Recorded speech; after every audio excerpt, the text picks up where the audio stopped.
뉴욕 증시 마감 분위기 더 자세히 짚어보고요. 오늘 시장 준비해 보도록 하죠. 뉴욕일보 경제부의 김태수 기자입니다. 안녕하세요. 네, 안녕하세요. 네, 어제 이제 간밤에 뉴욕 증시는 혼조세를 나타냈습니다. 코로나19 델타 변이에 대한 공포가 투심을 제한하고 있고 또 간밤에는 유가도 꽤 많이 빠져나갔네요. 네, 맞습니다. 어제 사상 최고치를 경신을 했는데 그 추세를 이어가지 못하고 발목이 잡히는 그런 모습이었습니다.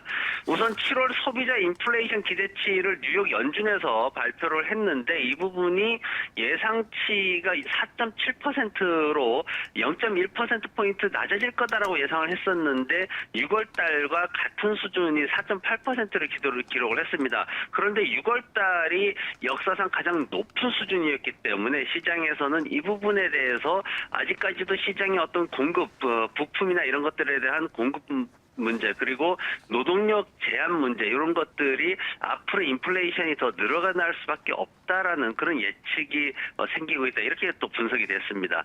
6월달 신규 취업자 수가 1,000만 명을 돌파를 했습니다. 노동부에서 일자리 창출과 노동 회전율 보고서가 나오는데 여기에서 이제 1,010만 개로 발표가 됐습니다. 예상치가 930만 개였는데 굉장히 높게 발표됐죠. 그런데 노동부 자체평가에서는 경제 성장을 위해서는 아직까지는 좀 부족한 숫자다 이렇게 평가가 됐습니다.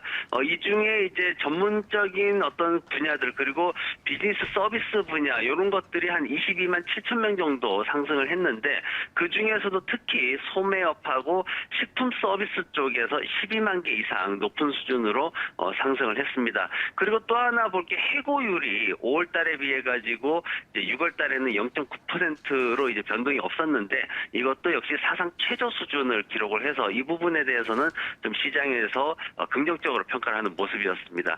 오늘 이제 유가가 마이너스 2% 이상 하락을 했습니다. 이 배경에 뭐가 있었냐고 보니까 중국 경제에 대한 우려가 있었습니다. 중국 같은 경우에는 뭐 사상 최대의 석유 수입국으로 잘 알려져 있는데 이런 중국이 지금 코로나 바이러스, 델타 변이 바이러스를 억제하기 시작하면서 유가가 좀 급락하는 그런 모습을 보였습니다. 중국이 지금 확산을 좀 방지하기 위해 가지고 일부 지역의 항공편도 취소를 하고 여행을 제한하는 그런 모습을 보이고 있는데 특히 다른 도시들하고 베이징하고 연결되는 항공이라든가 열차 노선을 중단하는 그런 조치를 취했습니다. 그러다 보니까 중국의 어떤 경제 상황이나 이런 것들하고 맞물려 가지고 오늘은 안 좋았는데 중국의 경제 상황 중에 특히 이제 오늘 발표된 게 수출이 19.3% 증가했습니다. 그런데 이게 6월 달에 32% 증가를 했기 때문에 굉장히 낮아지는 수치였고 그리고 수입 같은 경우에도 6월 달에 36% 이상 증가했는데 28%밖에 7월 달에는 증가하지 않아가지고 시장에서는 중국 경제가 빠르게 위축되고 있다. 이렇게 평가가 되면서 유가가 빠르게 하락을 했습니다. 쉐브론이 오늘 마이너스 1.7% 하락했고요. 엑슨모빌을 비롯해가지고 대형 정유사들이 마이너스 1%대 하락을 보였습니다. 네, 대형 정유사들의 하락세가 나타났고 나스닥 안에서는 테슬라의 상승세가 포착되기도 했습니다. 모더나, 바이오엔테크, 노바백스 등은 백신주들이 동반 10% 넘게 급등하기도 했는데요. 종목별 흐름 어땠을까요? 근데 시장에서는 헬스케어하고 필수 소비재, 금융업종이 0.3%대의 상승을 보이면서 시장을 이끌었고요. 백신주들이 포함된 바이오테크놀로지 산업이 2.6% 상승을 했습니다. 테슬라가 조금 상승을 하면서 자동차 산업이 1.4% 상승했고요. 항공산업은 코로나 재확산 우려 때문에 마이너스 2.2% 하락했습니다. 바이오엔테크가 오늘 호실적을 발표를 했습니다. 그러면서 백신 관련주들이 코로나 재확산 불안감과 함께 다들 상승하는 모습을 보였는데 바이오엔테크 2분기 순이익이 주당 12달러 67센트를 기록했습니다. 예상치가 8달러 87센트였는데 굉장히 크게 상승하는 그런 모습이었고요.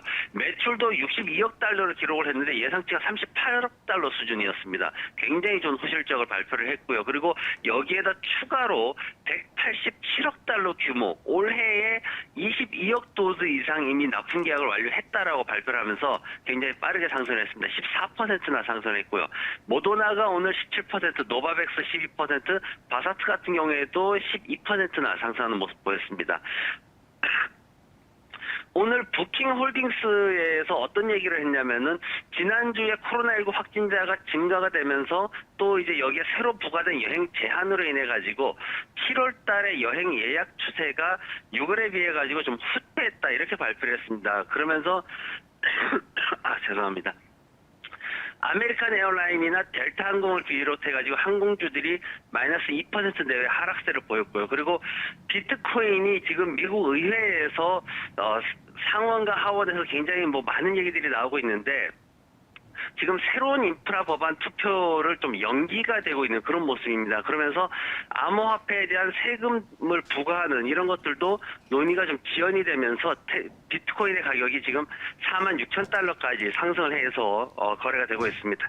지금 현재 정부의 어떤 셧다운 그리고 민주당의 일방적인 예산 조정 이런 것들로 인해 가지고 굉장히 시끄러운 상황인데 여름 휴가가 끝나고 9월이 돼야지 이제 본격적으로 논의는 되겠지만 그래도 그동안 계속해서 좀 우리가 지켜봐야 되는 중요한 사안이 되었습니다. 네, 오늘도 테슬라와 비트코인의 흐름이 연동이 되는 모습 나타났네요. 이번 주 또 어떤 이슈들 주목하면서 시장 바라봐야 할까요? 네, 역시 코로나 재확산에 대한 부담은 계속해서 가중되는 모습입니다. 지금 중국의 코로나 재확산에 따른 어떤 경제 성장에 대한 우려가 유가를 하락시켰기 때문에 여기에서 더 강력한 어떤 경제 폐쇄 조치가 나온다라면은 이 부분은 더 충격적으로 시장을 흔들 수 있고요. 그리고 미국 같은 경우에도 마스크 착용으로 시작되는 이제 경제 봉쇄 조치들이 추가로 확산될 경우에는 시장이 좀 위축될 수밖에 없기 때문에 이런 부분들에 대해서도 우리가 좀 주의를 해야 될 것 같습니다. 경제 지표 관련해가지고 7월달 비즈니스 낙관 지수가 이제 소폭 둔화될 것으로 예상이 되고 있습니다. 6월달에 102.5에서 7월달에 101.9로 예상이 되고요. 그리고 레드북 소매 판매 지수는 계속해서 강세를 유지할 전망입니다. 지난주에도 17%나 상승을 했는데 오늘 코로나 재확산 불안감에 따라서 필수 소비재 업종이 0.3% 상승을 했는데 생필품을 파는 메이시스 백화점이라든가 콜스 그리고 베드베스 비욘드 같은 유통업체들이 1% 이상 상승했습니다. 어려운 상황 속에서도 오프라인 판매는 그래도 지속적으로 상승세를 유지하고 있는 그런 모습이고요. 내일은 코인베이스를 비롯해가지고 200여 기업들이 실적 발표를 합니다. 오늘 같은 경우에 AMC가 장 마감 후에 실적 발표를 했는데 예상보다는 주당 순손실이 크지 않았습니다. 94센트 정도 예상했는데 71센트 순손실을 발표하면서 한 4% 정도 장마감 후에 상승하고 있는데 코인베이스가 이제 대표적인 내일 이제 발표된 회사 중에 대표적인 회사인데 지금 2달러 26센트 정도 주당 순이익을 기대를 하고 있습니다. 지난 1분기에 3달러 5센트를 기록했는데 이것보다 좀 낮은 수준으로 예상이 되고 있고요. 그리고 지난 1분기에도 예상치보다 굉장히 낮은 수준에서 순이익이 나왔습니다. 그래서 이번 분기에도 과연 예상치를 좀 충족할 수 있는지 그 부분에 대해서 투자자들이 많이 주목하고 있습니다. 네, 관전 포인트들 정리해 주셨네요. 오늘도 고맙습니다. 네, 고맙습니다.